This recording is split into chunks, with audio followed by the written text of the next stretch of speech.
Hello guys, welcome to competitive Pathshala. So guys, in today topic we will discuss कि जो lockdown है तो क्या लॉकडाउन 3 मई को ख़त्म हो जाएगी, और अगर लॉकडाउन 3 मई को ख़त्म हो जाती है तो क्या एसएससी एमटीएस या एसएससी जेई या एसएससी सीजीएल टायर 3 के जो रिज़ल्ट पेंडिंग है तो क्या वो सारे रिज़ल्ट मई के महीने में या जून के स्टार्टिंग की तरफ देखने को मिल सकते हैं या नहीं मिल सकते, उस विषय में हम लोग डिस्कस करेंगे। तो गाइस, आगे बढ़ने से पहले सबसे पहला क्वेश्चन ये उठता है कि जो कोरोना वायरस है तो इसके रिगार्डिंग हम लोग थोड़ा सा कुछ डिस्कस करेंगे, क्योंकि ये सारी चीज़ें कोरोना से रिलेटेड है। तो आपका जो रिज़ल्ट है वो भी आपका कोरोना से ही रिलेटेड है, तो ये इसके डायरेक्टली प्रोपोर्शनल है, क्योंकि अगर कोरोना ख़त्म हो जाते हैं तो आपके चांसेस यहाँ पे बढ़ जाते हैं। तो ये आप भी समझते हैं अच्छी तरीक़े से। तो दोस्तों, जैसे कि आप स्क्रीन पे देख सकते हैं कि मैं ऑलरेडी आपको एक इंडिया टुडे ग्रुप का पेज दिखा रहा हूँ। तो यहाँ पे भी ये क्वेश्चन पूछा गया कि when will covid outbreak and in India.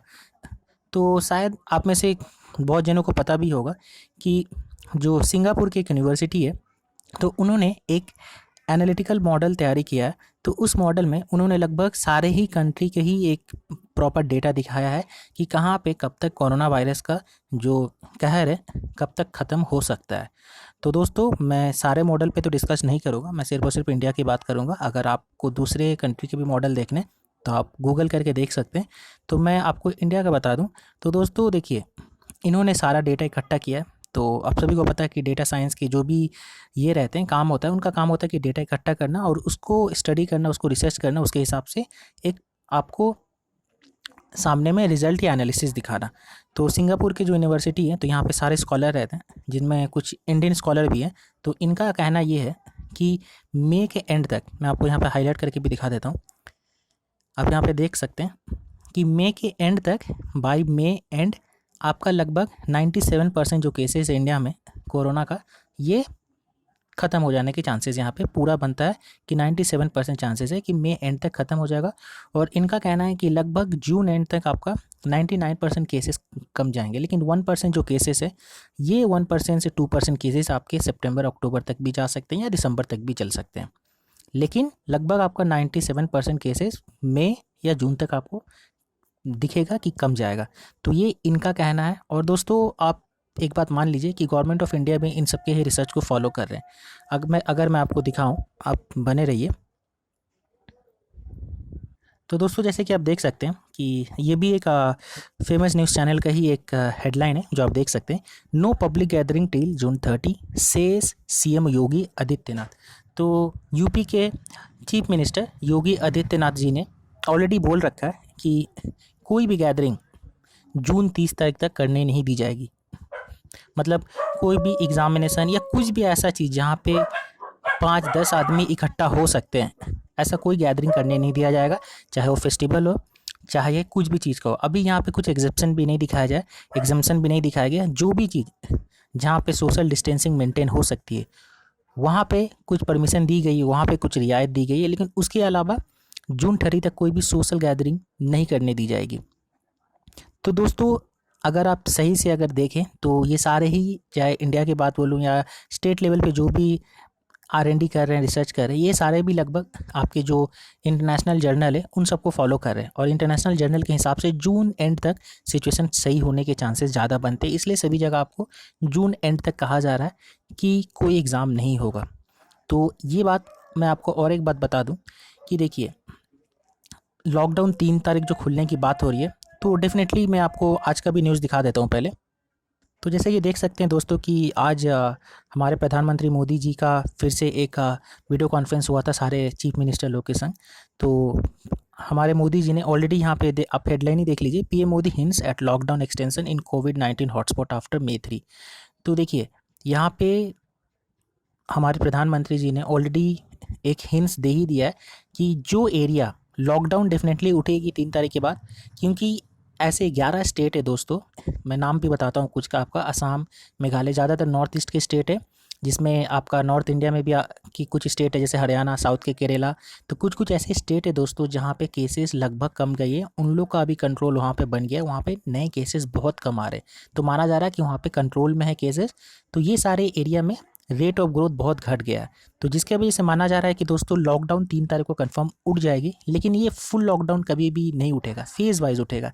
यानी कि जिस एरिया में जो भी हॉटस्पॉट एरिया है दोस्तों, किसी एरिया में अगर कोई कंटेनमेंट जोन है तो उस कंटेनमेंट जोन में वहाँ पे लॉकडाउन फॉलो किया जाएगा, लेकिन वहीं के बगल जोन जिसे ग्रीन जोन मान के चला जाएगा वहाँ पे रियायतें दी जाएगी, वहाँ पे लॉकडाउन उठ जाएगा। लेकिन लॉकडाउन उठने के बाद भी सोशल गैदरिंग अलाउ नहीं किया जाएगा, सोशल डिस्टेंसिंग मेंटेन करनी पड़ेगी। कोई भी ऐसा गैदरिंग नहीं करने दिया जाएगा जहाँ पे लॉकडाउन नहीं भी रहती है, कि जहाँ पे कुछ लोग इकट्ठा हो, कुछ भीड़ इकट्ठा हो। तो इस बात को भी ख्याल रखा जाएगा और यही सारे बातें इस पर्टिकुलर मीटिंग में डिस्कस हुआ। तो डेफिनेटली 3 मई को लॉकडाउन उठेगा। बहुत ऐसे पर्टिकुलर एरिया को उठाया जाए, क्योंकि अल्टीमेट इकोनॉमिक को रन करवाना है, तो लॉकडाउन डेफिनेटली उठेगा दोस्तों। इसके अलावा लॉकडाउन उठती है तो सवाल ट्रेन पे भी डिपेंड करता है आपका एग्ज़ाम, क्योंकि अगर रेलवे प्रॉपर रन नहीं करेगी तो एग्ज़ाम नहीं होगा, एग्ज़ाम भी नहीं करवाया जाएगा।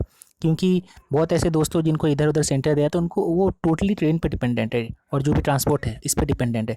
तो अभी रेलवे को रन करने में बहुत समय लगेगा, कम से कम आप पकड़ के चलिए जून जुलाई तक। अभी जिस हिसाब से इनका मान के चला जा रहा है कि रेलवे को खोला जाएगा, लेकिन वो भी फेज़ वाइज में खोला जाएगा। जहाँ पे कुछ केसेस कम है, कुछ स्टेशन में जहाँ पे कोई ऐसा स्टेशन जहाँ पे केसेस ज़्यादा, उस स्टेशन पे ट्रेन को नहीं रोकी जाएगी और कुछ कुछ ट्रेन को रन किया जाएगा, लेकिन वो भी फेज़ वाइज। लोकल ट्रेन तो शायद ही रन करेगी, क्योंकि वहाँ पे सबसे ज़्यादा आपका भीड़ होता है। तो लोकल ट्रेन तो रन नहीं की जाएगी। मुंबई, महाराष्ट्र ने ऑलरेडी बोल दिया है कि मुंबई के जो सीएम है तो उन्होंने ऑलरेडी बता दिया ये बात को। तो इस हिसाब से अगर मान के चलेगा तो अभी फुल फ्लेजेड जो ट्रेन रन करेगी जैसे पहले रन करती थी, और से नॉर्मल सिचुएशन आने में अभी थोड़ा समय लगेगा।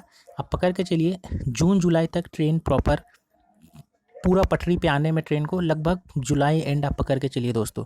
जुलाई एंड भी कंफर्म नहीं है, उसके बाद भी अगले महीने तक भी जा सकती है। तो इस हिसाब से अगर पकड़ के चलिएगा तो एग्ज़ाम जो होती है, जो भी आपका स्टेट वाइज एग्ज़ाम का नहीं बात कर रहा हूँ मैं, सेंट्रल एग्जामिनेशन की बात कर रहा हूँ, तो ये सभी जगह पे एक ही दिन में एग्ज़ाम होते हैं। तो इस हिसाब से अगर आप पकड़ के चलेगा तो एक जगह एग्ज़ाम हो, दूसरी जगह ना, ऐसा नहीं होगा। तो इसलिए एग्ज़ाम आपका डेफिनेटली जून जुलाई तक तो कोई चांसेस नहीं बन रहे हैं। जुलाई एंड या उसके अगले महीने होने के चांसेस बन रहे हैं। अगर केसेस नहीं रहा, लॉकडाउन उठ जाएगा, उसके बाद जो एग्ज़ाम एजेंसी है, अगर एग्ज़ाम एजेंसी राज़ी होते हैं कि अगर वो जो एग्ज़ाम होता है तो वहाँ पे अगर वो सोशल डिस्टेंसिंग मेंटेन करवा पाए तभी जाके एग्ज़ाम करवाया जाएगा, वो भी जुलाई एंड तक या उसके अगले महीने तक। अगर सोशल डिस्टेंसिंग मेंटेन नहीं करवाया जाएगा तो दोस्तों शायद एग्ज़ाम में और थोड़ी डिले दिखने को मिल सकती है, अगर एजेंसियाँ ना माने तो एजेंसी अगर मान जाती है तो शायद कुछ चांसेस है जुलाई एंड तक दोस्तों। तो ये बात तो रही एग्ज़ाम होने का। इसके बाद आता है दोस्तों कि बहुत सारे क्वेश्चन आ रहे थे कि एसएससी एमटीएस के रिज़ल्ट कब आएंगे। तो एमटीएस के रिज़ल्ट की अगर मैं बातें करूं तो देखिए, एमटीएस का रिज़ल्ट से पहले मैं आपको बता दूं कि लगभग मुझे जहां तक याद है 23 मार्च को शायद लॉकडाउन हुआ था। ठीक है, तो 23 मार्च को लॉकडाउन हुआ था। 23 मार्च के बाद से आपका लॉकडाउन अभी तक चल रहा है। तो अगर दोस्तों आपको याद हो तो एग्ज़ाम जो आपका हुआ था नवंबर के लास्ट वीक में डिस्क्रिप्टिव की पेपर हुई थी एमटीएस की। तो नवंबर लास्ट वीक में डिस्क्रिप्टिव पेपर हुई थी। मैं नवंबर छोड़ भी देता हूँ तो दिसंबर, जनवरी, फरवरी और यहाँ पे मार्च 23 तारीख तक, यानी लगभग दोस्तों टोटल अगर आप पकड़ के चलेगा तो 4 महीना के लगभग समय मिला था। लगभग 4 महीना के अंदर उम्मीद किया जा रहा है कि दोस्तों, क्योंकि बीच में ऑलरेडी रिजल्ट बहुत पहले आने वाली थी, डिले कर दी गई, फिर 30 अप्रैल का डेट दिया गया। तो इस हिसाब से पता चला था कि उन लोग काम कर रहे थे और काम स्पीड में कर रहे थे, फिर भी डिले करके 30 अप्रैल तक कर दी गई थी। लेकिन उम्मीद किया जा रहा है कि पेपर चेक हो गई होगी, क्योंकि 4 महीना का टाइम बहुत अच्छा टाइम होता है, इसके बीच में पेपर डेफिनेटली चेक हो जाएगी। तो लेकिन पेपर चेक करने की एक बात नहीं होती है। देखिए, हर स्टेट का अलग अलग अपना एसएससी का कमीशन है, ईस्टर्न रीजन, नॉर्दर्न रीजन, सब रीजन का अलग अलग है और सब रीजन में अलग अलग केसेस है कोरोना के, कहीं ज़्यादा है कहीं कम है। तो हो सकता है कुछ रीजन रेडी हो, उनका डेटा ऑलरेडी रेडी हो गया हो, लेकिन कुछ रीजन रेडी नहीं है, क्योंकि अभी वो कोरोना से निपट रहे, तो उस समय में कुछ रीजन में दिक्कत आ रही है, वहाँ पे वो सही से काम नहीं कर पा रहे हैं।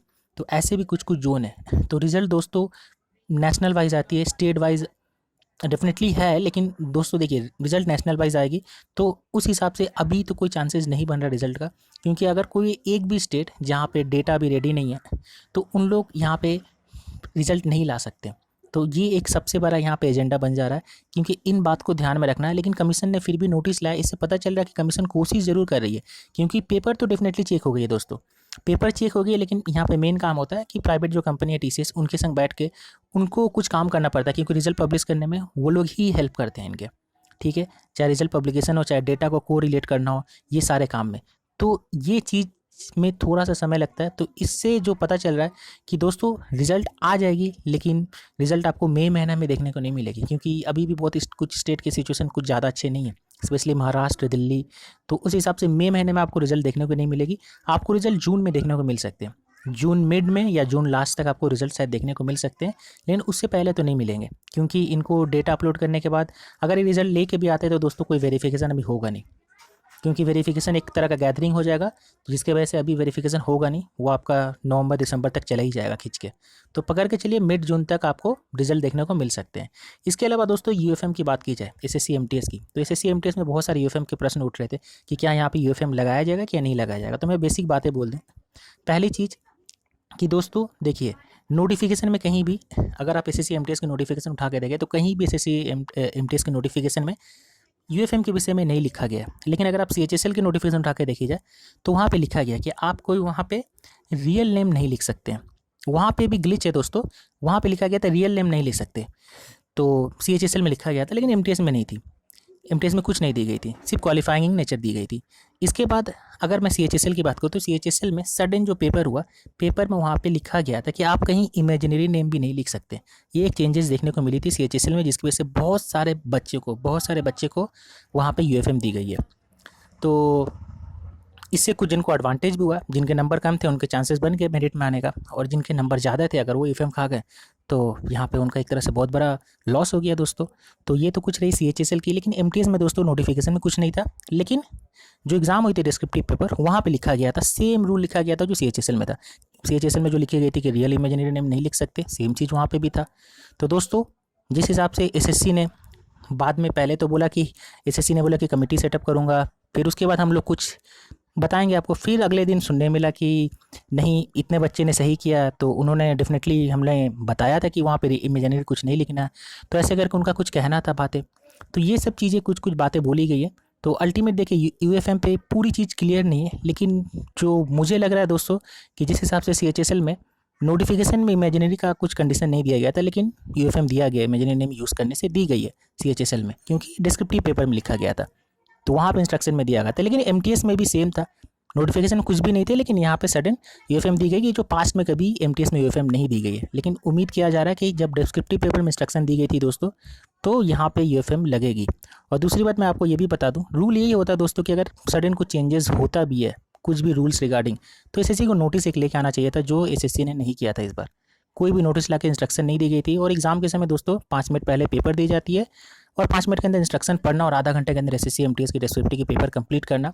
स्टूडेंट बहुत नर्वस भी होते हैं कि कुछ गलती ना हो जाए, ये ना हो जाए, और इस 35 मिनट के टाइम फ्रेम के अंदर सब कुछ करना थोड़ा सा टफ होता है, सब कोई सिचुएशन को हैंडल नहीं कर पाते, मैं समझ सकता हूँ। तो बाद बाकी आपकी क्या राय है, आप लोग भी कमेंट करके बताइए। यही सारा डिस्कस करना था दोस्तों आप सभी से। आपका जो भी एडवाइस हो आप नीचे कमेंट करके बता सकते हैं, और चैनल को सब्सक्राइब करना बिल्कुल ही नहीं भूलिएगा। आज के लिए इतना ही दोस्तों, थैंक यू दोस्तों।